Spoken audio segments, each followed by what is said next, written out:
Thank you so much, everyone, for staying with us.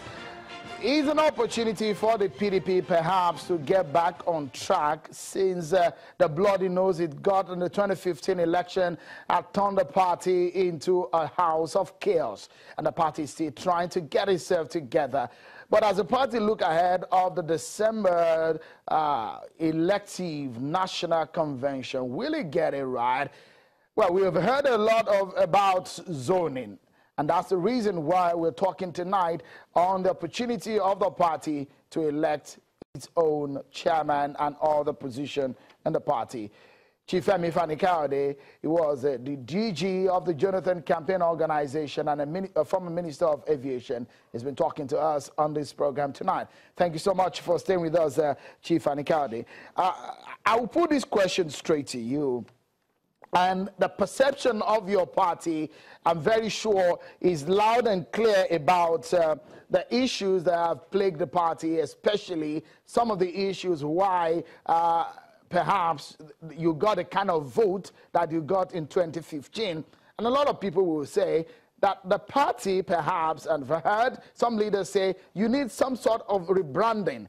What is the kind of character that you think your party needs as a chairman come December?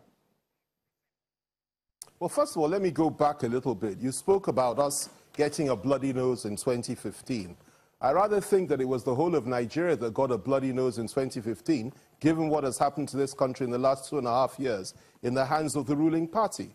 You also spoke about us being a house of chaos, but certainly not chaos, and certainly not self-inflicted. What happened, as you and I know, and I told you on this program well over a year ago, was that somebody came into our party who was not part of us, who was being sponsored and who was being encouraged and protected by the federal government and the APC, and he almost tore our party apart. But what did we do in reaction to that? We came together, we worked together, all of us as one, and we pushed him out of the party. We ended up going to the Supreme Court for 1 year. We fought to get our party back. We eventually got our party back, and now we're bigger, stronger, and far more confident than ever before. The elections of 2015 were quite close. The fact of the matter is that the APC allegedly won with about 2 million votes, and President Jonathan got 2 million less than President Buhari, or so we're told by INEC.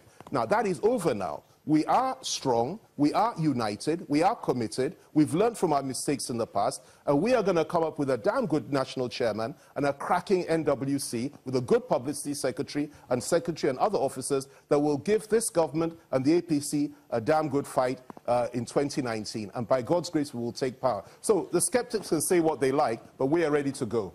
And the big question you perhaps have not answered, Chief Fani Kayode, is the perception of your party to the larger Nigerian society. It's perhaps, if you agree or disagree with me, somewhat dented because of some of the issues that you also are even fighting in court, the issues of corruption. What kind of character do you think the party needs as a chairman? Well, first of all, let me start by saying this. Okay, that is your interpretation of a perception.